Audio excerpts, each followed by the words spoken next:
So మనము ప్రీవియస్గా classes discuss చేస్తున్నప్పుడు we are studying about the parliament of India, భారత పార్లమెంట్ వర్సెస్ రాష్ట్రాల శాసనసభలు. భారత పార్లమెంట్ మరియు రాష్ట్రాల శాసనసభల గురించి డిస్కస్ చేస్తున్నాం. So we're studying about the parliament and state legislatures. So ఏమనుకున్నాం మనం ప్రీవియస్గా మాట్లాడుతున్నప్పుడు, పార్లమెంట్లో రెండు సభలు ఉంటాయని తెలుసు. Legislative assembly and legislative council, ఈ రెండు సభలు కలిసి రాష్ట్ర శాసన సభలు ఏర్పడతాయి అని కూడా మనము చూసినాము, రైట్? సో ఈరోజు మనము చూసేది, ప్రీవియస్గా వీటికి ఎలక్షన్స్ ఎలా జరుగుతాయి, ఎగువ సభ అండ్ దిగువ సభ అని అనుకున్నాము. ఎగువ సభ అంటే రాజ్యసభ అండ్ లెజిస్లేటివ్ కౌన్సిల్ అని, దిగువ సభ అని అంటే లోక్సభ అండ్ లెజిస్లేటివ్ అసెంబ్లీ అని చెప్పేసి అనుకున్నాం.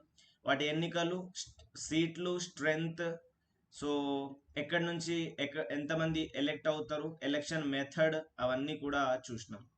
ఇప్పుడేం చూస్తాము అంటే ఈ సభల యొక్క డ్యూరేషన్ ఎంత అనేది చూస్తాము. ఓకే, రాజ్యసభ మరియు Lok Sabha, legislative council and legislative assembly, ఈ సభల యొక్క డ్యూరేషన్, వాటి పదవీ కాలం, అవి ఎంత అనేది చూస్తాం. సో ఈ పదవీ కాలం అనే క్వశ్చన్ ఎందుకు వస్తుంది అని అంటే, ఇన్ డెమోక్రటిక్ సిస్టమ్, ప్రజాస్వామ్య వ్యవస్థలో ప్రతిదానికి కూడా ఒక డ్యూరేషన్ అనేది ఉంటుంది. ప్రతిదానికి ఒక డ్యూరేషన్ అనేది ఉంటుంది. So A level of government అయినా సరే, లోకల్ లెవెల్ అయినా, తర్వాత స్టేట్ లెవెల్ అయినా, యూనియన్ లెవెల్ అయినా సో ఏ ప్రభుత్వానికైనా డ్యూరేషన్ అనేది ఉంటుంది. ఎలెక్ట్ అయిన ప్రతి వ్యక్తి sooner or later have to vacate the seat. So ఎన్నిక ద్వారా వచ్చిన వ్యక్తి తొందరగా సూనర్ ఆర్ లేటర్ సీట్ని వెకేట్ చేయాల్సిన అవసరం ఉంటుంది. సో మరి రాజ్యసభ, లోక్సభ యొక్క duration, legislative council and legislative assembly యొక్క డ్యూరేషన్ ఏముంది అనేది మనం ఒకసారి చూద్దాం. ఓకే, సో దాంట్లో భాగంగా duration of the Rajya Sabha, Rajya Sabha యొక్క పదవి, రాజ్యసభ యొక్క వ్యవధి చూస్తే, ముఖ్యంగా మనము రాజ్యసభ 1952లో స్థాపించబడింది. రాజ్యసభ అనేది 1952లో స్థాపించబడింది. And it is a continuous chamber, అంటే నిరంతరంగా ఉంటుందన్నమాట. ఇది కంటిన్యూస్ ఛాంబర్. దీన్ని మనము లోక్సభ తోటి పోల్చినప్పుడు, లోక్సభ అనేది టెంపరరీ హౌస్, లోక్సభ అనేది టెంపరరీ హౌస్. సో దానికి వ్యతిరేకంగా రాజ్యసభ అనేది కంటిన్యూస్ హౌస్. రాజ్యసభ అనేది కంటిన్యూస్ హౌస్ అని చెప్పేసి గుర్తుపెట్టుకోవాలి. సో 1/3 మెంబర్, 1/3 సభ్యులు ప్రతి 2 సంవత్సరంలో రిటైర్ అవుతారు. రాజ్యసభ నుంచి 3/1 సభ్యులు ప్రతి 2 సంవత్సరంలో పదవీ విరమణ చేస్తారు. సో దీంట్లో ఇక్కడ మీరు క్యాచ్ చేయాల్సిన పాయింట్ ఏంటి అని అంటే, ఈ రెండో పాయింట్లో, ఇక్కడ ఆల్రెడీ మీరు పైన పాయింట్లో చదివినారు ఏమని, సభ అనేది కంటిన్యూస్ ఛాంబర్. సభ కంటిన్యూస్ ఛాంబర్. సభ కంటిన్యూస్ ఛాంబర్ అంటే ఏంటి, సభలో ఉన్న అందరు వ్యక్తులు ఒకటేసారి పదవి నుంచి దిగరు. తర్వాత సభలో ఉన్న అందరు వ్యక్తులకి ఒకటేసారి ఎన్నికలు జరగవు. సో దాని అర్థం ఏంటి అంటే, కొంతమంది వ్యక్తులు మాత్రం ఒక సర్టెన్ పీరియడ్కి రిటైర్ అవుతూ ఉంటారు. సర్టెన్ పీరియడ్కి రిటైర్ అవుతూ ఉంటారు. ఆ సర్టెన్ పీరియడ్ ఏంటి అని అంటే ప్రతి 2 సంవత్సరం. సో ప్రతి 2 సంవత్సరానికి 1/3 వంతు రిటైర్ అవుతూ ఉంటారు. సో రిటైర్ అవుతున్న పొజిషన్స్ని ఫిల్ చేయడానికి, సో ఇప్పుడు 1/3 వంతు రిటైర్ అయినారు ఎవ్రీ సెకండ్ ఇయర్. సో మూడో సంవత్సరం అంటే immediately the next coming year ఎన్నికలు భర్తీ చేస్తారనమాట. సో ఎంతమంది రిటైర్ అవుతారు అని అంటే 1/3 మెంబర్స్ ఎవ్రీ 2 ఇయర్స్కి. సో మరి ఆ ఎప్పుడు భర్తీ చేయాలి ఆ సీట్లను అని అంటే every 3rd year. Okay, so every 3rd year ఆ సీట్లను భర్తీ చేయాల్సినటువంటి అవసరం ఉంది. తర్వాత రిటైర్ అయిన వ్యక్తి మళ్ళీ నామినేషన్ చేయవచ్చు, రిటైర్ అయిన వ్యక్తి మళ్ళీ ఎలెక్ట్ కావచ్చు. అదొక పాయింట్ను గుర్తుపెట్టుకోవాలి. తర్వాత ఆ సీట్ల యొక్క, మనకు ఆల్రెడీ తెలుసు 12 మందిని రాజ్యసభకి నామినేట్ చేస్తారు అని చెప్పేసి. సో ఇప్పుడు ఈ 12 మందిలో ఎవరైనా రిటైర్ అయినారు అనుకోండి, సో అలాంటి వ్యక్తుల్ని అధ్యక్షుడు అంటే ప్రెసిడెంట్ ఆఫ్ ఇండియా నామినేషన్ల ద్వారా భర్తీ చేస్తారు. సో మొత్తానికి the total strength of the Rajya Sabha, Rajya Sabha యొక్క మొత్తం సభ్యత్వంలో 12 సభ్యులు అపాయింటెడ్, అంటే ప్రెసిడెంట్ ద్వారా నామినేటెడ్ ఉండాలన్నమాట, 12 మంది. సో ఇప్పుడు సపోజ్ సే ఈ 12 మందిలో నుంచి 4 రిటైర్ అయినారు అనుకోండి. సో ఇప్పుడు 8 మంది ఉన్నారు, ఇంకా 4 ఉండాలి కదా. సో ఆ 4ని నామినేషన్స్ ద్వారా భర్తీ చేస్తారు. So depending on the person ఎవరు రిటైర్ అయినారో దాన్ని బేస్ చేసుకొని ఒకవేళ ఎలక్షన్ ఒకటి టూ ప్రాసెసెస్ ఉన్నాయి మనకి రాజ్యసభకి. రాజ్యసభలో సీట్లు భర్తీ చేయడానికి రెండు ప్రాసెస్లు ఉన్నాయి. ఒకటి ఇండైరెక్ట్ ఎలక్షన్ ద్వారా, ఒకటి ఇండైరెక్ట్ ఎలక్షన్ ద్వారా, ఇంకొకటి ప్రెసిడెన్షియల్ నామినేషన్ ద్వారా. ప్రెసిడెన్షియల్ నామినేషన్ ద్వారా 12 మందిని అండ్ ఇండైరెక్ట్ ఎలక్షన్స్ ద్వారా రిమైనింగ్ మెంబర్స్ ని మనము ఎలక్షన్స్ నిర్వహిస్తాం by the elected MLAs of the state. So ఇప్పుడు ఈ 12 మందిలో నుంచి నలుగురు దిగినారు అనుకోండి. సో మరి నలుగురు షార్టేజ్ ఏర్పడుతుంది కదా. సో వెంటనే ప్రెసిడెంట్ ఆఫ్ ఇండియా ఆ నలుగురిని ఎంపిక చేయాలి. సో ఇక్కడ చెప్పే మీనింగ్ ఏంటి అని అంటే రాజ్యసభకి సీట్ల భర్తీ అనేది ఇండైరెక్ట్ ఎలక్షన్ ద్వారా జరుగుతుంది, as well as president of India యొక్క నామినేషన్స్ ద్వారా జరుగుతుంది అని చెప్పేసి నోట్ చేయాలి. రైట్.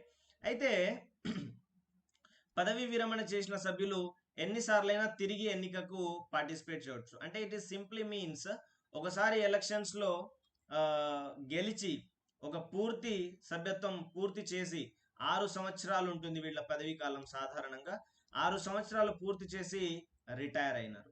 6 సంవత్సరాలు పూర్తి చేసి రిటైర్ అయినారు. సో ఈ రిటైర్ అయినటువంటి సభ్యులు ఏం చేయాలి? మళ్ళీ ఎలక్షన్స్ లో పార్టిసిపేట్ చేయవచ్చు. మళ్ళీ ఎలక్షన్స్ లో పార్టిసిపేట్ చేయడం ద్వారా మళ్ళీ ఎంపీలుగా కావచ్చు. సో ఒక పాయింట్ గుర్తుపెట్టుకోండి, లోక్సభకు సంబంధించి, రాజ్యసభకు సంబంధించి legislative council, legislative assembly, president of India, vice president of India, prime minister, minister, so ఇట్లాంటి వ్యక్తులు ఎన్నిసార్లైనా ఎలెక్ట్ కావచ్చు. డిబార్మెంట్ ఏది కూడా లేదు. సో డీబార్ అనేది లేదు ఎన్నిసార్లైనా. సో ఒకసారి లోక్సభకి ఎంపీగా పనిచేసిన వ్యక్తి మళ్ళీ లోక్సభకి ఎంపీగా పనిచేయవచ్చు, మళ్ళీ పనిచేయవచ్చు, మళ్ళీ పనిచేయవచ్చు. సో అదే విధంగా Rajya Sabha, legislative council, assembly, president, vice president and ministers. So ఇట్లా డిబార్మెంట్ అనేది లేదు అని చెప్పేసి గుర్తుపెట్టుకోవాలి. ఓకే. సో అయితే మనకు the term of the office of the members of Rajya Sabha fixed 6 years by the representation of people act. So ఏం జరిగింది? 1951 ప్రజా ప్రాతినిధ్య చట్టం ద్వారా రాజ్యసభ సభ్యుల యొక్క పదవీ కాలం 6 సంవత్సరాలుగా నిర్ణయించబడింది. ఈ పాయింట్ ని ఫోకస్ చేయాలి. సో రాజ్యసభ సభ్యుల యొక్క పదవీ కాలం అనేది రాజ్యాంగం నిర్వచించలేదు, రాజ్యాంగంలో పేర్కొనబడలేదు. మరి ఎక్కడ పేర్కొనబడింది అని అంటే ప్రజా ప్రాతినిధ్య చట్టం 1951లో పేర్కొనబడింది అని చెప్పేసి గుర్తుపెట్టుకోవాలి. సో మనకి రాజ్యసభ 1952లో ఏర్పడింది. మొట్టమొదటిగా ఏర్పడిన రాజ్యసభలో మరి పదవీ కాలం ఏముంటుంది? సో వాళ్ళని ఎవరు రిటైర్ అవ్వాలి, ఎవరు డిసైడ్ చేస్తారు అని అంటే రాష్ట్రపతి డిసైడ్ చేస్తారనమాట. అంటే మనకు 1951లో ప్రజా ప్రాతినిధ్య చట్టం వచ్చింది. సో రాజ్యసభ 1952లో ఏర్పడింది. అయితే రాజ్యాంగం ఇట్లా చెప్పింది అనమాట. సో ఫస్ట్ గా ఏర్పడినటువంటి రాజ్యసభ దాంట్లో ఉన్నటువంటి సభ్యులు ఎట్లా రిటైర్ అవ్వాలి లేదా వాళ్ళ యొక్క పదవీ కాలం ఎవరు నిర్ణయిస్తారు అని అంటే రాష్ట్రపతి నిర్ణయిస్తాడు అని చెప్పేసి గుర్తుపెట్టుకోవాలన్నమాట. ఓకే. సో ఇది రాజ్యసభకు సంబంధించి ఒక important thing.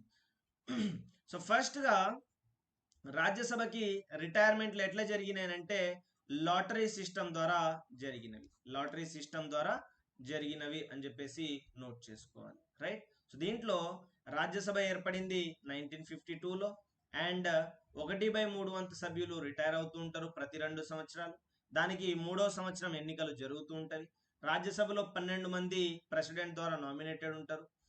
So and Rajya Sabha సభ్యులు రిటైర్ అవుతారు. సభ అనేది పర్మనెంట్, సభ అనేది డిజల్యూషన్ కి సబ్జెక్ట్ కాదు కాబట్టి సభ్యులు మాత్రం రిటైర్ అవుతారు.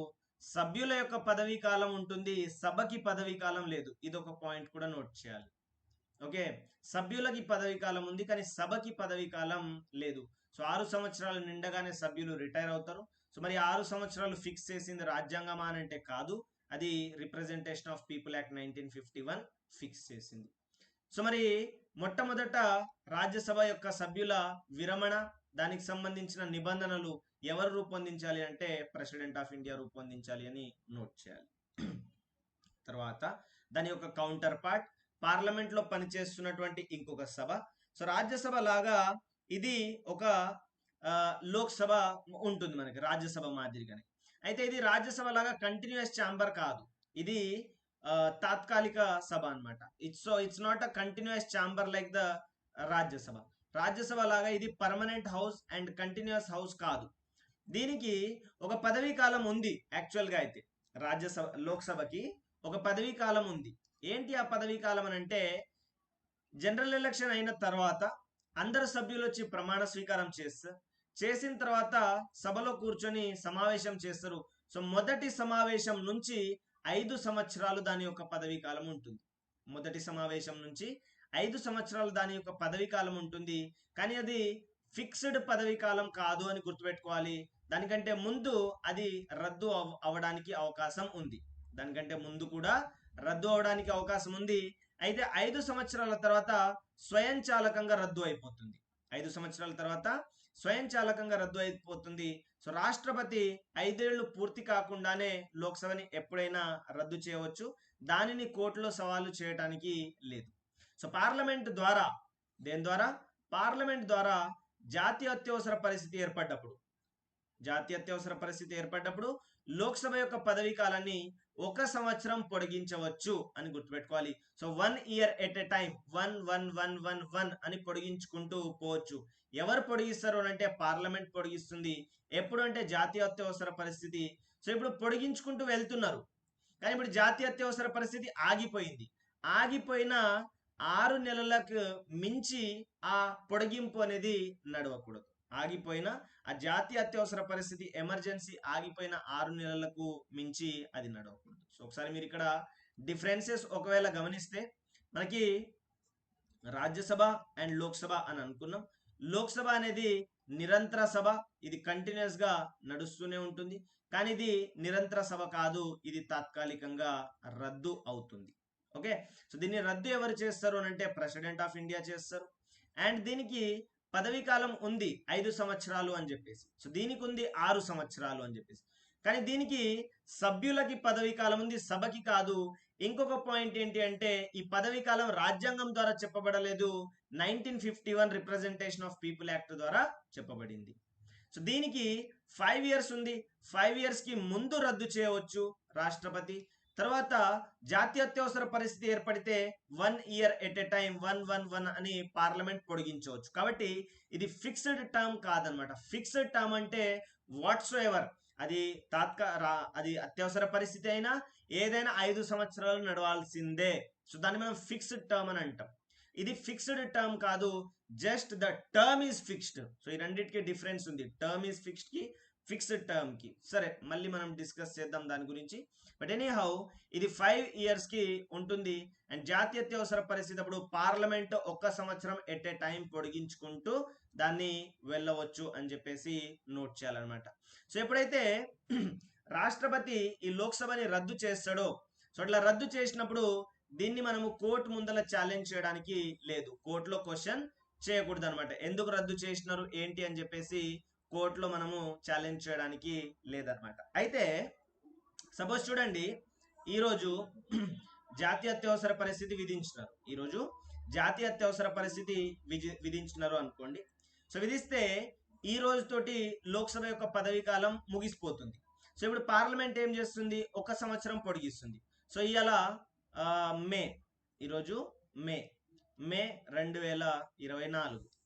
సో 1 సంవత్సరం పొడిగించడం అని అంటే మే 2025. అయితే ఇప్పుడు జాతీయ అత్యవసర పరిస్థితి ఎప్పుడు ఎండ్ అయిపోతుంది అని అంటే, లెట్స్ సే జూన్లో ఎండ్ అయిపోతుంది అనుకుందాం. జూన్లో జాతీయ అత్యవసర పరిస్థితి ఎండ్ అయిపోయింది. కానీ ఇప్పుడు ఆల్రెడీ 1 సంవత్సరంకి మనం పొడిగించినాం పదవీ కాలాన్ని, 1 సంవత్సరంకి పొడిగించినాం. కానీ జూన్లోనే జాతీయ అత్యవసర పరిస్థితి ఎండ్ అయిపోయింది. సో ఎండ్ అయిపోయినప్పుడు ఏం చేయాలి అంటే 6 months కి మించి ఈ పొడిగింపు పని చేయకూడదు. 6 months కి మించి ఈ పొడిగింపు పని చేయకూడదు. అంటే ఆన్ అన్ యావరేజ్ డిసెంబర్ వరకు లోక్సభ పొడిగించబడి నడుస్తుంది. డిసెంబర్ తర్వాత అది రద్దు అయిపోయి మళ్ళీ ఫ్రెష్ ఎలక్షన్స్ జరగాలి. సో ఈ పాయింట్ యొక్క అర్థం ఇదన్నమాట. సో జాతీయ అత్యవసర పరిస్థితి ఏర్పడ్డప్పుడు పార్లమెంట్ లోక్సభ పదవీ కాలాన్ని 1 సంవత్సరం పొడిగిస్తుంది.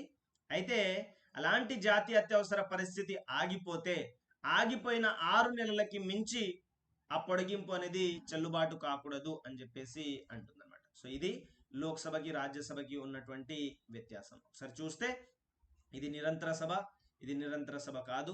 1952లో రాజ్యసభ ఏర్పడింది. 1951-52 జనరల్ ఎలక్షన్స్ తర్వాత లోక్సభ ఏర్పడింది. సభ్యుల పదవీ కాలం 6 సంవత్సరాలు. సాధారణంగా లోక్సభ పదవీ కాలం 5 సంవత్సరాలు ఉంటుంది. సో మళ్ళీ ఎలక్షన్స్ జరుగుతవి. 2 సంవత్సరాలకి మూడింట ఒక వంతు వ్యక్తులు రాజీనామా అంటే రిటైర్మెంట్ అవుతే 3వ సంవత్సరం ఎన్నికలు జరుగుతవి. 5 సంవత్సరాల తర్వాత లేదా అంతకు ముందే కరిగిపోతుంది అని ఇచ్చినట్టు చూడండి. సో ఇది ట్రాన్స్లేషన్ మిస్టేక్స్ ఉన్నాయి. క్లాస్ వినకుండా వేరే వాళ్ళు డాక్యుమెంట్ యూజ్ చేసుకుంటే అది వాళ్ళు మిస్టేక్స్కి దారితీసే అవకాశం ఉంది. సో కాబట్టి I request every one to join the class. Okay, so ఇది 5 సంవత్సరాల ముందు లేదా తర్వాత లోక్సభ అనేది డిజాల్వ్ అవడానికి అవకాశం ఉందన్నమాట. సో పదవి విరమణ చేసినటువంటి సభ్యులు మళ్ళీ ఎలక్షన్స్ కావచ్చు. తర్వాత సభ పూర్తి అయిపోయిన తర్వాత రద్దు అయినటువంటి సభ్యులు కూడా మళ్ళీ ఎన్నికల్లో పార్టిసిపేట్ చేసి వాళ్ళు తిరిగి ఎన్నికలలో రావచ్చు అనమాట. ఓకే, సో రాష్ట్రపతి నామినేషన్స్ ప్రస్తుతం 12 లోక్సభకి రాజ్యసభకి నామినేట్ చేస్తున్నారు. లోక్సభకి ఆ వర్తింపు లేదు. 104వ రాజ్యాంగ సవరణ ద్వారా 2 వ్యక్తులు ఆంగ్లో ఇండియన్ కమ్యూనిటీ నుంచి ఉండేవాళ్ళని ఉండేది. సో ఇప్పుడు అది లేదనమాట. సో రద్దు అవ్వడము దీనికి వర్తించదు. దేనికి? రాజ్యసభకి వర్తించదు రద్దు అనే కాన్సెప్ట్. అంటే డిజల్యూషన్ ఎవరు చేస్తున్నారు? డిజాల్వ్ అని అంటే ప్రెసిడెంట్ చేస్తున్నారు. సో రాజ్యసభకు వర్తిస్తుందా? అది వర్తించదు. సో రాష్ట్రపతి దీన్ని ఎప్పుడైనా రద్దు చేయవచ్చు. దేన్ని? లోక్సభని.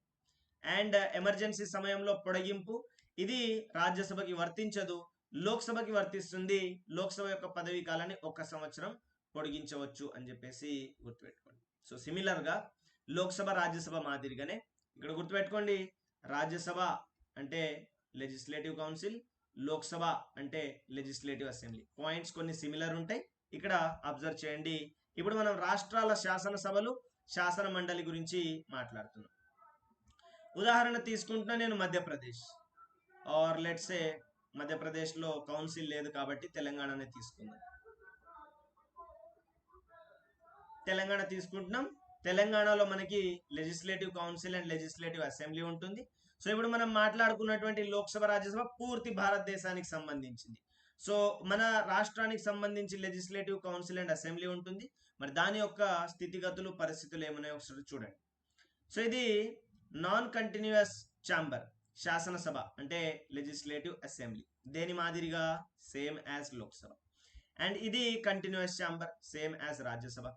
తర్వాత దీని యొక్క పదవీ కాలము 5 ఏళ్ళు ఉంటుంది. ఎవరిది? లెజిస్లేటివ్ అసెంబ్లీది. సో ఇది శాశ్వతంగా ఉంటుంది. లెజిస్లేటివ్ కౌన్సిల్ పదవీ కాలం సాధారణంగా 5 సంవత్సరాలు. తర్వాత సభ్యుల యొక్క పదవీ కాలము 6 సంవత్సరాలు ఉంటుంది. ఎవరిది? లెజిస్లేటివ్ కౌన్సిల్ది. 5 ఏళ్ల తర్వాత ఆటోమేటిక్గా రద్దు అవుతుంది. సో ఇది ప్రతి 2 సంవత్సరాలకి 1/3 వంతు సభ్యులు రిటైర్మెంట్ చేస్తారనమాట. సో తాజా ఎన్నికల కోసం గవర్నర్ అసెంబ్లీని రద్దు చేస్తారు. సో ఎన్నికలు మరియు నామినేషన్ల ద్వారా ఈ ఖాళీ భర్తీ అవుతాయి. గమనించండి, లెజిస్లేటివ్ అసెంబ్లీలో తాజా ఎన్నికల కోసం గవర్నర్ లెజిస్లేటివ్ అసెంబ్లీని రద్దు చేస్తున్నారు. మరి లోక్సభలో తాజా ఎన్నికల కోసం లోక్సభని ఎవరు రద్దు చేస్తారు?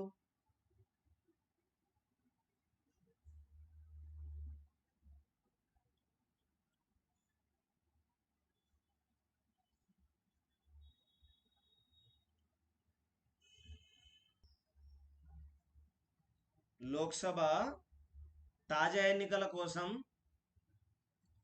లెజిస్లేటివ్ అసెంబ్లీ తాజా ఎన్నికల కోసం గవర్నర్ రద్దు చేస్తున్నాడు అసెంబ్లీని. మరి లోక్సభ తాజా ఎన్నికల కోసం లోక్సభని ఎవరు రద్దు చేయాలి?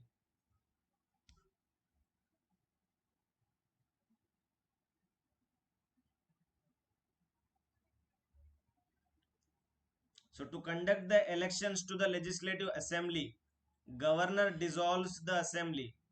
So who is the person supposed to dissolve the Lok Sabha in order to conduct the fresh elections?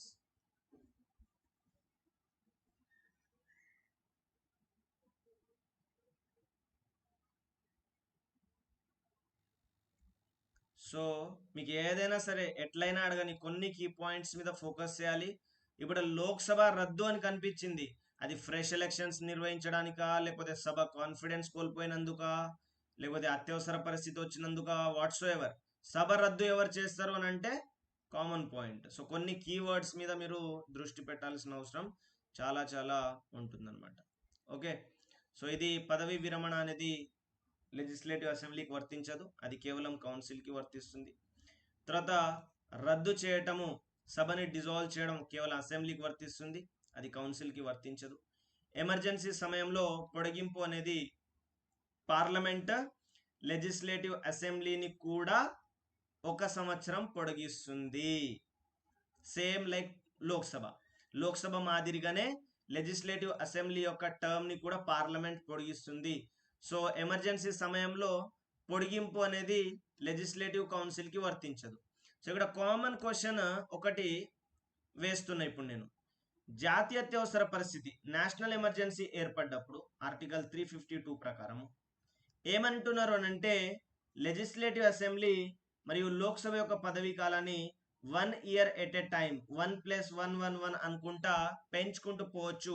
ఎవరు పెంచుతుంది అని అంటే పార్లమెంట్ ఒక చట్టం ద్వారా పెంచుతుంది అని అంటున్నాం. సో లోక్సభ యొక్క పదవీ కాలం పొడిగింపబడుతుంది, రాజ్యసభ పదవీ కాలం legislative assembly and legislative council, Vidhan Sabha మరియు లోక్సభ రెండిటి యొక్క పదవీ కాలం పొడిగించబడుతుంది. మరి రాజ్యసభది ఎందుకు పొడిగించబడట్లేదు, లెజిస్లేటివ్ కౌన్సిల్ది ఎందుకు పొడిగించబడట్లేదు? ఎందుకు అంటే అవి ఆల్రెడీ కంటిన్యూస్ ఛాంబర్స్, అవేమైనా రద్దు అవుతాయా అంటే రద్దు అవ్వవు. కాబట్టి ఇంకా మళ్ళీ వాటిని పొడిగించాల్సిన క్వశ్చన్ ఎక్కడిది, అలాంటి క్వశ్చనే రేజ్ అవ్వదు. కాబట్టి అది రాజ్యసభకి అండ్ లెజిస్లేటివ్ కౌన్సిల్కి పనికిరాదనమాట. సో ఇది శాసనసభ అంటే లెజిస్లేటివ్ అసెంబ్లీ. చూడండి, లోక్సభ మాదిరిగానే ఇది కంటిన్యూస్ ఛాంబర్ కాదు. సో దీని యొక్క సాధారణ పదవీ కాలం 5 సంవత్సరాలు ఉంటుంది. సో ఇది 5 సంవత్సరాలు అయిపోతే ఆటోమేటిక్గా రద్దు అవుతుంది. 5 ఏళ్ళు పూర్తి కాకముందు దీన్ని గవర్నర్ రద్దు చేయవచ్చు. జాతీయ అత్యవసర పరిస్థితిలో పార్లమెంట్ చట్టం ద్వారా పదవీ కాలాన్ని పొడిగించవచ్చు. సో ఎమర్జెన్సీ ముగిసిన 6 నెలలకు మించి అది పనిచేయడానికి వీల్లేదు. సో ఎమర్జెన్సీ తర్వాత అంటే విదిన్ 6 months ఎలక్షన్స్ జరగాలి అని అర్థం. సో శాసన మండలి చూడండి, సో ఇది కంటిన్యూస్ ఛాంబర్, ప్రతి 2 సంవత్సరాల 1/3 వంతు సభ్యులు రిటైర్ అవుతారు. సో అన్ని ఇంకా సేమ్ పాయింట్స్ అనమాట, కాకపోతే ఇక్కడ గవర్నర్ ఉంటారు, అక్కడ రాష్ట్రపతి ఉంటారు అని చెప్పేసి నోట్ చేయాలి. సో ఇక్కడ క్లియరా? సో మనము క్లియర్గా legislative assembly and Lok Sabha, legislative council and Rajya Sabha, so దీన్ని కంపారిటివ్గా మనము చూస్తున్నాము, రైట్? సో దీంట్లో మీకు క్రిస్టల్ క్లియర్ అయింది. సో లోక్సభకి అండ్ లెజిస్లేటివ్ అసెంబ్లీకి, లెజిస్లేటివ్ కౌన్సిల్కి, రాజ్యసభకి ఉన్నటువంటి సిమిలారిటీస్ ఏంటో మీకు అర్థమైంది, రైట్? ఇప్పుడు మనకు సభలో సభ్యత్వం గురించి, సభలో సభ్యత్వం పొందాలి అని అంటే అర్హతలు ఏముండాలి, సభలో సభ్యత్వం పొందాలి అంటే అర్హతలు ఏముండాలి అనేది క్వశ్చన్. ఒకసారి చూడండి, పార్లమెంట్ సభ్యత్వానికి సంబంధించి ఒకటి పౌరసత్వం ఉండాలి, కామన్ పాయింట్. తర్వాత రాజ్యాంగం ప్రకారము ఒక వ్యక్తి ప్రమాణం లేదా ధృవీకరణ చేయాలి, అంటే నామినేషన్ ఇచ్చేటప్పుడు ప్రమాణం లేదా ధృవీకరణ చేస్తారు. సో మరి ఇక్కడ మనం పార్లమెంట్కు సభ్యత్వం అంటున్నాం కాబట్టి లోక్సభ రాజ్యసభ సపరేట్ ఉన్నాయి, అది కూడా నోట్ చేయాలి. పౌరసత్వం అనేది కామన్ పాయింట్, అందరికీ ప్రెసిడెంట్ అయినా, లోక్సభ సభ్యుడైనా, రాజ్యసభ సభ్యుడైనా, వైస్ ప్రెసిడెంట్ అయినా ఎవరికైనా పౌరసత్వం అనేది కామన్. తర్వాత వయోపరిమితి రాజ్యసభకి అయితే 30 ఏళ్ళు, లోక్సభకి అయితే కనీసం 25 ఏళ్ళు ఉండాలి. ఇవి రాజ్యాంగంలో ఉన్నాయి. రాజ్యాంగం కాకుండా పార్లమెంట్ సూచించినటువంటి ప్రజా ప్రాతినిధ్య చట్టం 1951 ప్రకారం ఒక వ్యక్తి నియోజకవర్గంలో ఓటర్గా ఉండాలి, రిజర్వ్డ్ అంటే ఎస్సీ ఎస్టీకి రిజర్వేషన్స్ ఉంటాయి నియోజకవర్గాలు. సో అట్లాంటి స్థానాల నుంచి పోటీ చేయాలి అంటే ఆఫ్ కోర్స్ ఆ రిజర్వ్డ్ కేటగిరీకి సంబంధించిన వ్యక్తి అయి ఉండాలి. సో దీన్ని ఒకసారి చూడండి, పార్లమెంట్ నియోజకవర్గంలో సభ్యుడై ఉండాలి అంటే, సపోజ్ ఇక్కడ నల్గొండ ఉంది, ఇక్కడ నల్గొండ ఉంది, ఇంత పెద్దగా ఉండదు బట్ ఎనీహౌ ఇక్కడ నల్గొండ ఉంది. నల్గొండ లోక్సభ కాన్స్టిట్యుయెన్సీ నుంచి ఒక వ్యక్తి నిలబడాలి అని అంటే ఆదిలాబాద్లో ఉన్నటువంటి వ్యక్తి నల్గొండలో వచ్చి నిలబడతా అంటే కుదరదు. కేవలం నల్గొండలోనే ఓటర్గా ఉండాలి ఆయన, నల్గొండలో ఓటర్గా ఉండాలి. అర్థమవుతుంది కదా? సో నల్గొండలో ఎక్కడ ఓటర్ అయితే అక్కడి నుంచే నిలబడడానికి అవకాశం ఉందన్నమాట.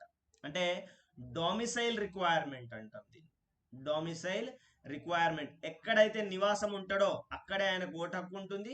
ఎక్కడైతే ఓటు హక్కు ఉంటుందో, సో ఇట్స్ నాట్ నెససరీ నివాసం ఉన్న కాడ ఓటు హక్కు ఉండాలని. ఇప్పుడు మనము సపోజ్ నేనున్నా, నాకు ఓటు హక్కు ఇక్కడ ఉంది నల్గొండ, మరి నేను పోయి ఢిల్లీలో నివాసం ఉండొచ్చు. ఓకే, సో మరి నేను ఢిల్లీలో నివాసం ఉంటున్నాను, నేను అక్కడికి లోక్సభ నుంచి పోటీ చేయవచ్చు అంటే నో. నాకు ఎక్కడ ఓటు హక్కు ఉంది? ఇక్కడ ఈ నియోజకవర్గంలో ఓటు హక్కు ఉంది, కాబట్టి ఈ నియోజకవర్గం నుంచే పోటీ చేయాలి. ఇది మనకి 1951 రిప్రజెంటేషన్ ఆఫ్ పీపుల్ యాక్ట్ పెట్టినటువంటి కండిషన్ అన్నమాట. ఓకే, సో రాజ్యాంగం ఇచ్చిన కండిషన్ సింపుల్, పౌరుడై ఉండాలి, తర్వాత 30 ఏళ్ళై ఉండాలి మినిమం రాజ్యసభకి, 25 ఏళ్ళై ఉండాలి లోక్సభకి. సో ప్రజా ప్రాతినిధ్య చట్టం ప్రకారము ఒక వ్యక్తి తప్పనిసరిగా ఓటరు అయి ఉండాలన్నమాట ఆ పర్టిక్యులర్ నియోజకవర్గానికి సంబంధించి. ఓకే, తర్వాత మరి అనర్హత ఎట్లా ఏర్పడుతుంది ఒక వ్యక్తికి?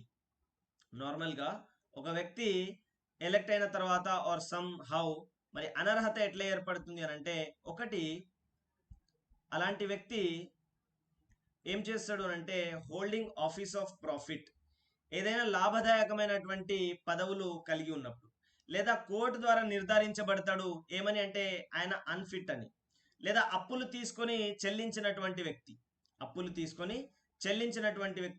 లేదా పౌరసత్వం కోల్పోయినాడు, లేదా వేరే దేశం యొక్క పౌరసత్వం స్వీకరించినాడు అని చెప్పేసి చెప్తున్నారు. సో మనకి ఇంకా డిస్క్వాలిఫికేషన్స్ ఏంటి అని అంటే, రిప్రజెంటేషన్ ఆఫ్ పీపుల్ యాక్ట్ 1951 ప్రకారము, సో ఎప్పుడైనా ఎలక్షన్స్లో కరప్షన్ ప్రాక్టీసెస్, అవినీతి చేస్తే, ఎన్నికలలో అవినీతి చేస్తే అలాంటి వ్యక్తి, లేదా 2 కంటే ఎక్కువ సంవత్సరాలు జైలు శిక్ష అనుభవించినటువంటి వ్యక్తి, తర్వాత అతని యొక్క ఎన్నికల ఖర్చును ఎలక్షన్ కమిషన్ ముందల ఆయన నిర్ధారణ చేయకపోతే, అంటే ఇన్ని అయినాయి ఖర్చులు, అన్ని అయినాయి ఖర్చులు అని చెప్పలేకపోతే, తర్వాత గవర్నమెంట్ కార్యాచరణలో అతనికి ఇంట్రెస్ట్ ఉంటే అలాంటి విషయాల్లో కూడా, అండ్ గవర్నమెంట్ కంట్రోల్డ్ కార్పొరేషన్స్ లో ఆయన ఎలాంటి ఆఫీస్ ఆఫ్ ప్రాఫిట్ కలిగి ఉన్నా, అతను లాభదాయకమైనటువంటి పదవిని కలిగి ఉన్నా అలాంటి విషయంలో, తర్వాత కరప్షన్ చేసినందుకు కాను, లేదా అవిధేయత చూపినందుకు కాను, అవినీతి చేసినందుకు కాను, అవిధేయత చూపినందుకు కాను ప్రభుత్వ సర్వీస్ నుంచి డిస్మిస్ అయినటువంటి వ్యక్తి, లేదా 2 లేదా అంతకంటే ఎక్కువ సమూహాల మధ్యన ఎనిమిటీ ప్రమోట్ చేసిన వ్యక్తి, ద్వేషాన్ని ప్రమోట్ చేసిన వ్యక్తి, 2 సమూహాల మధ్యన ద్వేషాన్ని ప్రమోట్ చేసిన వ్యక్తి, ఏ విధంగా అయినా కావచ్చు, కులం పరంగా, మతం పరంగా, ఏదైనా పరంగా అట్లా చేయటం అనమాట. తర్వాత and the person practising untouchability, dowry and sati, ఎవరైతే అంటరానితనాన్ని ప్రాక్టీస్ చేస్తారో, లేదా డౌరీ తీసుకుంటారో, లేదా సతీని ప్రాక్టీస్ చేస్తారో అలాంటి వ్యక్తులు అనర్హులు అన్నమాట. సో మరి వీళ్ళ అనర్హతని ఎవరు డిక్లేర్ చేస్తారు? ఇవన్నీ మీరు గుర్తుంచకపోయినా పర్లేదు, ఇవన్నీ జనరల్ పాయింట్స్. ఓకే, సో మరి అనర్హతని ఎవరు డిక్లేర్ చేస్తున్నారు అని అంటే, రాష్ట్రపతి ఈ మెంబర్ ఆఫ్ పార్లమెంట్ సభ్యుల యొక్క అనర్హతను రాష్ట్రపతి డిక్లేర్ చేస్తారు అనే పాయింట్ ని మీరు గుర్తుపెట్టుకోవాలి.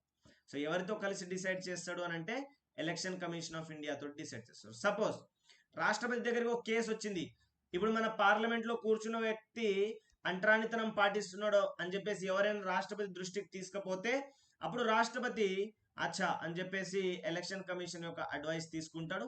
అడ్వైస్ తీసుకొని ఒకవేళ అలాంటి వ్యక్తి నిజంగా అంటరానితనం పాటిస్తే, అంటరానితనం పాటించడం అనేది రాజ్యాంగానికి వ్యతిరేకం కాబట్టి, మరి చట్టాలు తయారు చేయాల్సినటువంటి సభ్యులే చట్ట వ్యతిరేక కార్యకలాపాలు చేయటం అనేది కరెక్ట్ కాదు కాబట్టి అలాంటి వ్యక్తిని రిమూవ్ చేయవచ్చు. సో అది ఒక అనర్హత. ఇంకొక అనర్హత పార్టీ ఫిరాయింపులు. సాధారణ అనర్హత అయితే రాష్ట్రపతి ద్వారా నిర్ణయించబడుతుంది. పార్టీ ఫిరాయింపుల కారణంగా అనర్హత అయితే సభ అధ్యక్షుడు ద్వారా నిర్ణయించబడుతుంది అనే పాయింట్ ని మీరు నోట్ చేయాలి. సో మరి ఫిరాయింపుల కారణంగా అనర్హత ఎట్లా ఏర్పడుతుంది ఒకసారి చూడండి. 10వ షెడ్యూల్ ప్రకారము రాజ్యాంగంలో ఉన్నటువంటి ఒక వ్యక్తి తన పార్టీ సంబంధాన్ని, పార్టీ యొక్క సభ్యత్వాన్ని స్వచ్ఛందంగా వదులుకోవడం, పార్టీ యొక్క మెంబర్షిప్ ని స్వచ్ఛందంగా వదులుకోవటము, తర్వాత పార్టీ ఇచ్చినటువంటి డైరెక్షన్స్ కి వ్యతిరేకంగా ఓట్లు వేయటం సభలో, తర్వాత స్వతంత్రంగా ఎన్నికైనటువంటి సభ్యుడు పార్టీలో చేరటము, నామినేట్ అయిన సభ్యులు 6 నెలల తర్వాత పార్టీలో చేరటము, స్వతంత్ర సభ్యుడు పార్టీలో చేరటము, పార్టీ ఇచ్చిన దిశకు విరుద్ధంగా ఓట్లు వేయటము, లేదా పార్టీ సభ్యత్వాన్ని స్వచ్ఛందంగా వదులుకోవటము. ఈ కారణాల చేత సభలో ఉన్నటువంటి అధ్యక్షుడు, రాజ్యసభ అయితే చైర్మన్ లేదా డిప్యూటీ చైర్మన్, లోక్సభలో అయితే స్పీకర్ లేదా డిప్యూటీ స్పీకర్, ఎవరైనా అప్పటికప్పుడు ఆ టైంలో ఎవరైతే అధ్యక్షత వహిస్తారో అలాంటి వ్యక్తి అనర్హతను డిక్లేర్ చేస్తారు. సో ఇది న్యాయ సమీక్షకు లోబడి ఉంటుంది అని 1992లో సుప్రీంకోర్టు జడ్జిమెంట్ ఉంది. 1992లో సుప్రీంకోర్టు జడ్జిమెంట్ అనేది ఉంది. సో ఫైనల్ గా ఈ దీంట్లో నుంచి మీరు టేకప్ చేయాల్సిన పాయింట్స్ కొన్నే. సభ్యత్వానికి కావాల్సినటువంటి అర్హతలు: సభ్యుడై ఉండాలి కంపల్సరిగా, 30 ఏళ్ల వయసు ఉండాలి రాజ్యసభకైతే, 25 ఏళ్ల వయసు ఉండాలి లోక్సభకైతే, ప్రజా ప్రాతినిధ్య చట్టం ప్రకారం ఇంకొక అర్హత ఉండి అది ఓటర్గా ఉండాలి ఒక పర్టికులర్ ఏరియాకి, రిజర్వేషన్ సీట్లు క్వాలిఫై కావాలి అని అంటే ఆ రిజర్వ్ కమ్యూనిటీకి చెందినటువంటి వ్యక్తి అయి ఉండాలి. సో ఇవన్నీ కూడా జనరల్ పాయింట్స్, మీరంతా బై హార్ట్ చేసి గుర్తుపెట్టుకోవాల్సిన అవసరం లేదు. ఇదొక పాయింట్ ని గుర్తుపెట్టుకోవచ్చు. 2 లేదా అంతకంటే ఎక్కువ సంవత్సరాలు జైలు శిక్షకి లోనైనటువంటి వ్యక్తి అనర్హతగా గుర్తించబడతాడు. సో ఇది సాధారణ అనర్హత. ఈ సాధారణ అనర్హత అనేది రాష్ట్రపతి ద్వారా ప్రకటించబడుతుంది. పార్టీ ఫిరాయింపుకు ఆధారంగా జరిగేటువంటి అనర్హత అనేది సభ అధ్యక్షుడు ద్వారా నిర్ణయించబడుతుంది అని గుర్తుపెట్టుకోవాలి. సభ అధ్యక్షుడు సొంతంగా నిర్ణయం తీసుకుంటాడు. బట్ సాధారణ అనర్హత విషయంలో రాష్ట్రపతి ఎలక్షన్ కమిషన్ ఆఫ్ ఇండియా యొక్క అభిప్రాయం తీసుకోవాలి. ఇంకో పాయింట్ నోట్ చేయాలి, ఎలక్షన్ కమిషన్ ఆఫ్ ఇండియా ఇచ్చేటువంటి అభిప్రాయం కట్టుబడి ఉంటుంది రాష్ట్రపతి మీద అని చెప్పేసి నోట్ చేసుకోవాలి. సో ఇవి మనం మళ్ళీ పార్టీ ఫిరాయింపులు కూడా డిస్కస్ చేసినప్పుడు క్లియర్ గా డిస్కస్ చేస్తాం. ఎందుకనంటే ఇక్కడ స్వచ్ఛందంగా సభ్యత్వం వదులుకోవడం అంటే ఏంటి, పార్టీ ఎందుకు ఆయనకి దిశానిర్దేశం చూపిస్తుంది, ఓట్లు వేయటం కాన్సెప్ట్ ఏంది, వ్యతిరేకంగా వేయటం ఏంది, దాని ఇంపాక్ట్స్ ఏంది, స్వతంత్రంగా ఎన్నికైన సభ్యుడు పార్టీలో ఎందుకు చేరకూడదు, తర్వాత నామినేట్ అయిన సభ్యుడు 6 నెలల తర్వాత చేరకూడదు. సో ఇలాంటివి ఇప్పుడు మాత్రం కేవలం ఫ్యాక్ట్స్ గుర్తుపెట్టుకోండి. మళ్ళీ మనము పార్టీ ఫిరాయింపులకి వ్యతిరేక చట్టం లేదా యాంటీ డిఫెక్షన్ లా 52వ రాజ్యాంగ సవరణ గురించి చర్చించినప్పుడు మళ్ళీ క్లియర్ గా చర్చిస్తాం. సో ఇది గుర్తుపెట్టుకోవాలన్నమాట. సింపుల్. ఇప్పుడు మిమ్మల్ని క్వశ్చన్ ని గోల్మాల్ చేయడానికి ఇట్లా అడుగుతాడు, స్వతంత్రంగా ఎన్నికైనటువంటి సభ్యులు 6 నెలల తర్వాత చేరడానికి లేదు, ఈ స్టేట్మెంట్స్ కరెక్టా రాంగ్ అని. మీకు ఇక్కడ 6 నెలలు కనిపిస్తుంది కాబట్టి కరెక్ట్ అని పెట్టేశారు. మరి ఇది స్వతంత్ర సభ్యుడికి సంబంధించిన విషయమా, నామినేట్ సభ్యుడికి సంబంధించిన విషయం అనేది మర్చిపోతారు. కాబట్టి ఈ పాయింట్స్ అన్ని కూడా ఎట్లా ఉన్నాయో అట్లనే గుర్తుపెట్టుకోవడానికి ప్రయత్నం చేయండి. These are very very important. మరి రాష్ట్ర శాసనసభలకు సంబంధించిన సభ్యత్వం ఏంటి? ఇప్పుడు లోక్సభకు సంబంధించి చూసినాము, రాజ్యసభకు సంబంధించి చూసినాము. మరి లెజిస్లేటివ్ కౌన్సిల్, లెజిస్లేటివ్ అసెంబ్లీ, వీటికి ఏమున్నాయి ఒకసారి చూడండి. శాసనసభకు సంబంధించి అఫ్ కోర్స్ పౌరసత్వం అయితే ఉండాలి. రాజ్యాంగం ప్రకారము ఒక వ్యక్తి ప్రమాణం అయితే చేయాలి. కౌన్సిల్కి అయితే 30 సంవత్సరాలు, అసెంబ్లీకి అయితే 25 సంవత్సరాలు. 1951 చట్టం ప్రకారము ఒక వ్యక్తి ఎక్కడైతే నిలబడాలి అనుకుంటున్నాడో ఆ వ్యక్తి అక్కడ పర్టికులర్ నియోజకవర్గానికి ఎలక్టోర్ అయి ఉండాలన్నమాట. ఆ పర్టికులర్ నియోజకవర్గానికి ఓటర్ అయి ఉండాలి. సో సింపుల్ గా మీనింగ్ ఏంటి అని అంటే అక్కడ ఆ నియోజకవర్గం, సపోజ్ ఇది నియోజకవర్గం అనుకోండి, suppose say this is Devarakonda నియోజకవర్గం. సో ఇప్పుడు నేను ఒకవేళ ఎమ్మెల్యేగా నిలబడాలి అనుకుంటే నేను కేవలం దేవరకొండ నుంచే నిలబడగలను, ఇంకెక్కడి నుంచి కూడా నిలబడడానికి లేదన్నమాట. తర్వాత ఎగ్జాంపుల్ ఒక డౌట్ సార్, చెప్పండి.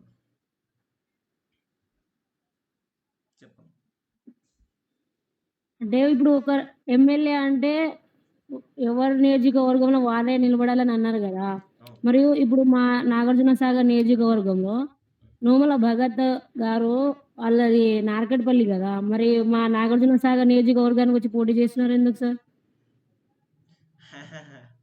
సో మరి ఆయన ఉండేది నార్కెట్పల్లి కావచ్చు. బట్ ఆయన అక్కడికి చెందిన వ్యక్తి. ఆయనకి ఓటింగ్ రైట్స్ అక్కడే ఉన్నాయి. ఆ నియోజకవర్గంలోనే ఉన్నాయి. అట్లా. ఓకే. కానీ ఆయన నార్కట్పల్లి గదా సార్! నాగార్జునసాగర్‌కొచ్చి నియోజకవర్గం వచ్చి అట్లా పోటీ చేస్తున్నారెందుకని? ఆ! మీరు ఇప్పుడే అన్నారు గదా! దేవరకొండలు దేవరకొండలోనే జేయాలి.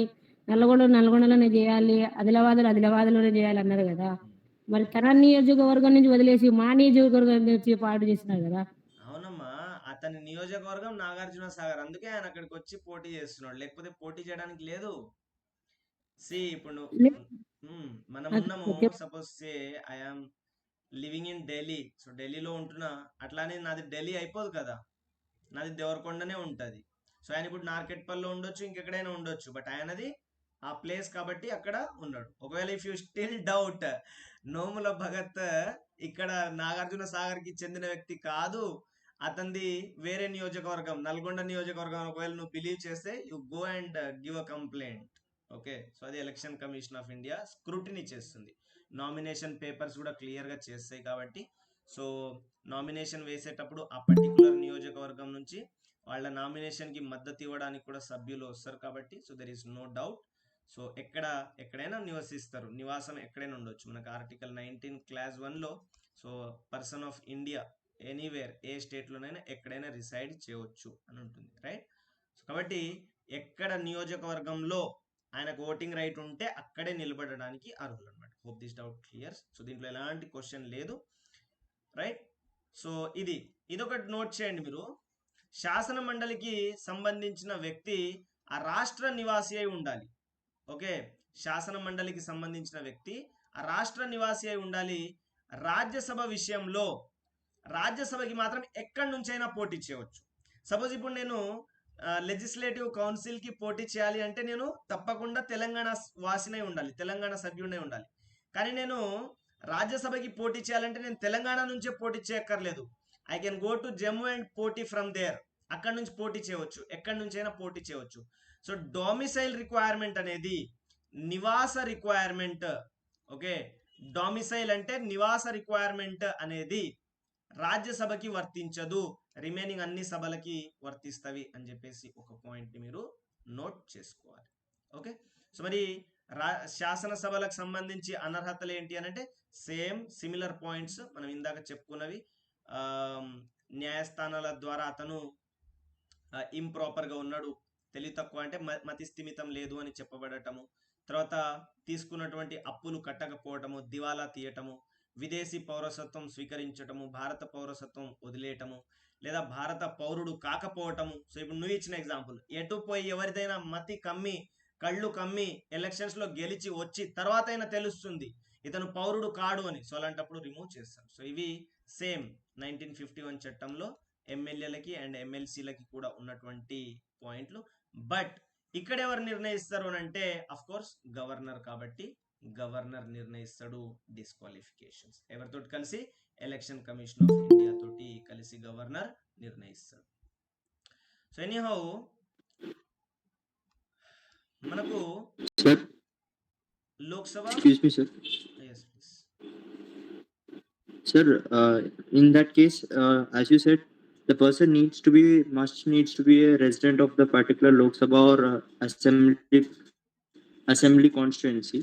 But in case of Rahul Gandhi, he represents two Lok Sabha states at a time, right? Like he represents in Vayada in Kerala and some other place in Haryana. Like he represents two places. I don't. That's So he is elector from the particular constituency. Yeah, it's a good doubt. So I too have to do a little research on it. Okay. So he's an elector from a particular constituency, but in this case, రెండు సీట్ల నుంచి పోటీ చేసే అవకాశం కూడా వాళ్ళకి ఉంటుంది. So will check it and will come back to you again. Okay. So Lok Sabha విషయంలో అండ్ రాజ్యసభ విషయంలో లోక్సభ విషయంలో అండ్ రాజ్యసభ విషయంలో డిస్క్వాలిఫికేషన్స్ ప్రెసిడెంట్ ఆఫ్ ఇండియా ద్వారా జరుగుతాయి. Legislative council and legislative assembly విషయంలో డిస్క్వాలిఫికేషన్స్ గవర్నర్ ద్వారా జరుగుతాయి. సో ఈ రెండు కూడా ఎలక్షన్ కమిషన్ ఆఫ్ ఇండియా యొక్క అడ్వైస్ మేరకి జరుగుతుంది. ఎలక్షన్ కమిషన్ ఆఫ్ ఇండియా యొక్క advice is binding on the both. So వీళ్ళ మీద అది బైండింగ్ అడ్వైస్ అన్నమాట. అదే మాదిరిగా ఈ రెండు సభల సభ్యులు మరియు ఈ రెండు సభల సభ్యుల యొక్క అనర్హత 10వ షెడ్యూల్ ప్రకారం కూడా జరుగుతుంది. 10th షెడ్యూల్ ప్రకారం. మరి 10th షెడ్యూల్ ప్రకారం ఎవరు డిసైడ్ చేస్తారు అంటే సభ అధ్యక్షుడు చేస్తాడు అని గుర్తుపెట్టుకోవాలి. సో వీడు లోక్సభకి అధ్యక్షులు ఎవరు ఉంటారు? స్పీకర్ ఉండొచ్చు, డిప్యూటీ స్పీకర్ ఉండొచ్చు. రాజ్యసభకి చైర్మన్ ఉండొచ్చు, డిప్యూటీ చైర్మన్ ఉండొచ్చు. తర్వాత లెజిస్లేటివ్ కౌన్సిల్ కి చైర్మన్, డిప్యూటీ చైర్మన్ ఉండొచ్చు, లేదా ఇంకెవరైనా ఉండొచ్చు. So in case of absence of the speaker, deputy speaker, సభలో ప్యానెల్ ఆఫ్ చైర్పర్సన్స్ ఉంటారు, వాళ్ళలో నుంచి ఒకళ్ళు. సో సింపుల్ గా గుర్తుపెట్టుకోండి, సభలో అధ్యక్షత వహించే వ్యక్తి అని నోట్ చేయండి. సో ఇంకా అప్రోప్రియేట్ గా ఏమైనా ఆప్షన్ ఉంటే సో దాన్ని చూసి మీరు ఆన్సర్ చేయాల్సినటువంటి అవసరం ఉంటుంది అన్నమాట. సో 10th షెడ్యూల్ కి సంబంధించి సభ అధ్యక్షుడు, తర్వాత సాధారణ అనర్హతలకు సంబంధించి అయితే సాధారణ అనర్హతలకు సంబంధించి ప్రెసిడెంట్ అండ్ గవర్నర్ డిస్క్వాలిఫికేషన్ ని డిసైడ్ చేస్తారు అని చెప్పేసి నోట్ చేసుకోవాలి. సో పార్టీ ఫిరాయింపులు సేమ్, వీళ్ళకు కూడా సభ్యత్వం వదులుకోవడం, విరుద్ధంగా, ఇదంతా కూడా సేమ్ అన్నమాట. ఓకే, సో ఇవి కంపారిటివ్లీ సేమ్ మనం పైన డిస్కస్ చేసినటువంటి పాయింట్స్ దీంట్లో కంపారిటివ్గా ఉన్నాయి. ఒకసారి చూడండి. సభలో సీట్లు ఎట్లా ఖాళీ ఏర్పడతాయి? సభలో సీట్లు ఎట్లా ఖాళీ ఏర్పడతాయి అంటే లోక్సభలో కావచ్చు, రాజ్యసభలో కావచ్చు, అసెంబ్లీలో కావచ్చు, కౌన్సిల్లో కావచ్చు. ఖాళీ ఎట్లా ఏర్పడతాయనంటే ఒక వ్యక్తి ఏకకాలంలో రెండు సభలకి సభ్యుడు కాకూడదు. అయితే ఏదో ఒక సభలోనే సభ్యుడై ఉండాలి. ఒకవేళ రెండు సభలకి ఎవరైనా వ్యక్తి అట్లా ఎలెక్ట్ అయితే 10 days లోపు అతని యొక్క ప్రిఫరెన్స్ ని చెప్పాలి, ఏ సభలో ఉంటాడు అని చెప్పేసి. అదర్వైజ్ అతని యొక్క రాజ్యసభ యొక్క సీట్ ఖాళీ అయిపోతుంది. ఒక వ్యక్తి 10 days లో చెప్పాలి అతని యొక్క ప్రిఫరెన్స్ ని.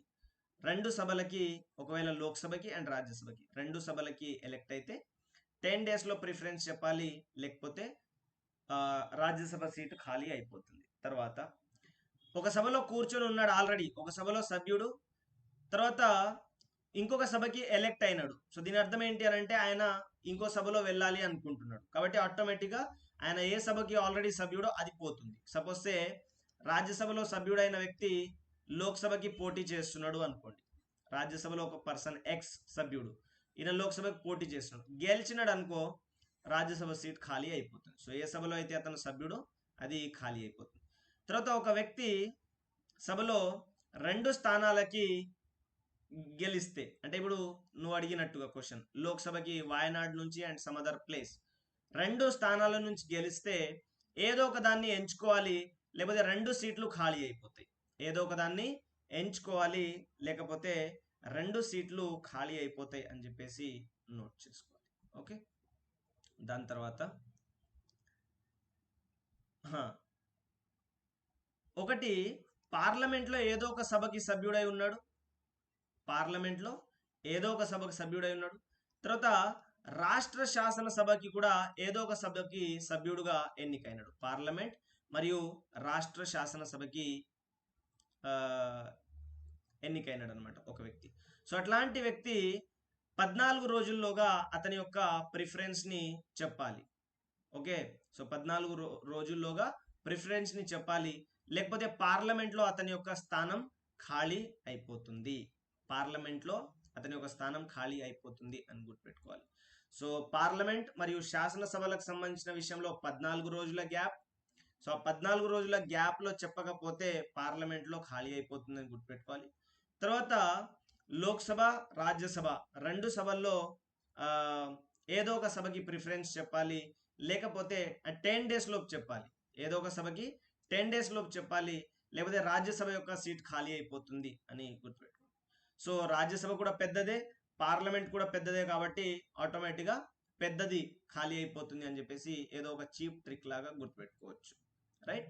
సో ఈ విధంగా ఆల్రెడీ సిట్టింగ్ సభ్యుడు ఇంకొక సభకు పోటీ చేస్తే సో ఆయనకి సిట్టింగ్ లో ఇష్టం లేదు కాబట్టి నెక్స్ట్ దాంట్లో కూర్చుందామని వెళ్తున్నాడు అని నోట్ చేయవచ్చు.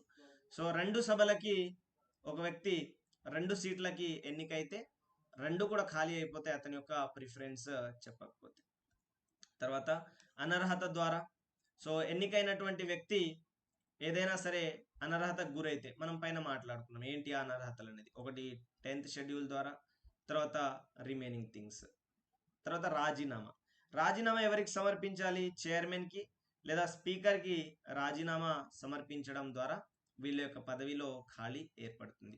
సో రాజీనామా సమర్పించిన వెంటనే చైర్మన్ లేదా స్పీకర్ ఆ రాజీనామాని ఆమోదించాలి. ఓకే, ఆమోదించకపోవచ్చు కూడా సమ్ టైమ్స్. కాకపోతే సింపుల్ గా వీళ్ళ రాజీనామా పత్రాలు ఎవరికి ఇవ్వాలి అని అంటే లోక్సభ వాళ్ళైతేనేమో స్పీకర్కి, అంటే లోక్సభలో అధ్యక్షుడికి, తర్వాత రాజ్యసభ వాళ్ళైతేనేమో రాజ్యసభలో అధ్యక్షుడికి వాళ్ళ యొక్క రాజీనామాని ఇవ్వాలి. సో రాజీనామా ఆమోదంతో సీటు ఖాళీ అవుతుంది అనమాట. తర్వాత ఎవరైనా వ్యక్తి, ఒక సభ్యుడు 60 రోజుల పాటు గైర్హాజరు అవుతే, వితౌట్ పర్మిషన్ లేకుండా 60 రోజుల పాటు గైర్హాజరు అవుతే సభ సమావేశాలకు, అలాంటి వ్యక్తిని అనర్హత డిక్లేర్ చేయవచ్చు. సో ఈ 60 రోజులు కౌంట్ చేసేటప్పుడు 4 రోజులు వరుసగా సభ ఒకవేళ వాయిదా అయితే దాన్ని కౌంట్ చేయరు అనమాట. సపోజ్ ఈరోజు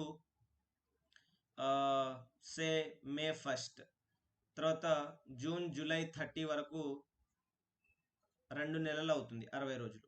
కానీ ఏమైంది, 2వ తారీఖు, 3వ తారీఖు, 4వ తారీఖు, 5వ తారీఖు, ఈ 5 రోజులు సభ సమావేశాలు జరగలేదు. సో 60 రోజులు క్యాల్కులేట్ చేసేటప్పుడు వీటిని మైనస్ చేస్తారనమాట. సో ఒకవేళ సార్ ఏంటి 3 రోజులు వాయిదా అయితే దాన్ని కౌంట్లోకి తీసుకుంటారు. బట్ 4 రోజుల కంటే 4 రోజుల పాటు సభ వాయిదా పడితే ఆ 4 రోజులని సబ్ట్రాక్ట్ చేస్తారు. ఓకే, సో 60 రోజుల వ్యవధి, ఒకవేళ 4 రోజులు కంటిన్యూస్ గా సభ వాయిదాలో ఉంటే ఆ 4 రోజులని తీస్తాడు. సో ఇతర విషయాల్లో అంటే ఎన్నికలు చెల్లవు అని చెప్పేసి కోర్టు ప్రకటించడం వల్ల, తర్వాత సభ బహిష్కరించినప్పుడు, సో కొన్నిసార్లు ఇండిసిప్లిన్ చేస్తారు, సభ బహిష్కరిస్తుంది కూడా. సభలో కూర్చున్న వ్యక్తి రాష్ట్రపతి లేదా ఉపరాష్ట్రపతి కార్యాలయానికి ఎన్నిక అయినప్పుడు, లేదా గవర్నర్ గా ఎవరినైనా నియమించబడినప్పుడు, సో అలాంటి వ్యక్తులు వాళ్ళ యొక్క ఆఫీస్ ని వదిలేసి వాళ్ళ యొక్క కొత్త ఆఫీస్ కి అటెండ్ అవ్వాలి. కాబట్టి సో అటువంటి వ్యక్తులు కూడా వాళ్ళ యొక్క స్థానాలని వదులుకుంటారు అనమాట. ఓకే, సో ప్రజాప్రాతినిధ్య చట్టం 1951 ఒక వ్యక్తి ఎన్నికలు చెల్లవు అని చెప్పేటువంటి హక్కుని హైకోర్టుకి ఇస్తుంది. ఓకే, సో ఎవరు డిక్లేర్ చేస్తున్నారు ఒక ఎంపీ యొక్క ఎన్నికలు చెల్లవు అని చెప్పేసి అంటే హైకోర్టుకి అధికార పరిధి ఉంది. ఆ హైకోర్టు అధికార పరిధి 1951 రిప్రజెంటేషన్ ఆఫ్ పీపుల్ యాక్ట్ ద్వారా ఉంది అని చెప్పేసి గుర్తుపెట్టుకోవచ్చు. సో ఒకవేళ హైకోర్టు నిర్ణయానికి వ్యతిరేకంగా ఒక వ్యక్తి అంటే సభ్యుడు సుప్రీంకోర్టుని ఆశ్రయించవచ్చు. సిమిలర్లీ మనకి రాష్ట్ర శాసనసభలకి కూడా డబల్ సభ్యత్వం, ద్వంద్వ సభ్యత్వం ఉంటే ఏదో ఒక సభలో ఎంచుకోవాలి, ఆయన చెప్పుకోవాలి. సో దాంట్లో ఉన్నట్టు మనకి స్పెసిఫిక్స్ ఏమీ దీంట్లో లేవు, రైట్. సో అనర్హత విషయంలో అనర్హత గురైతే ఖాళీ అవుతుంది. రాజీనామా శాసన మండలి చైర్మన్ కి లేదా శాసనసభ స్పీకర్ కి అతను ఇవ్వడం జరుగుతుంది. సో గైర్హాజరు 60 రోజులు అది. ఇతర కేసుల్లో ఎన్నిక చెల్లవు అని చెప్పడము, బహిష్కరించబడినప్పుడు, తర్వాత ప్రెసిడెంట్ గా వైస్ ప్రెసిడెంట్ గా ఎలక్ట్ అయినట్టు. సో ఇవి కంపారిటివ్లీ రాష్ట్రపతి గురించి legislative assembly and council, Lok Sabha and రాజ్యసభకు సంబంధించి విషయాలు.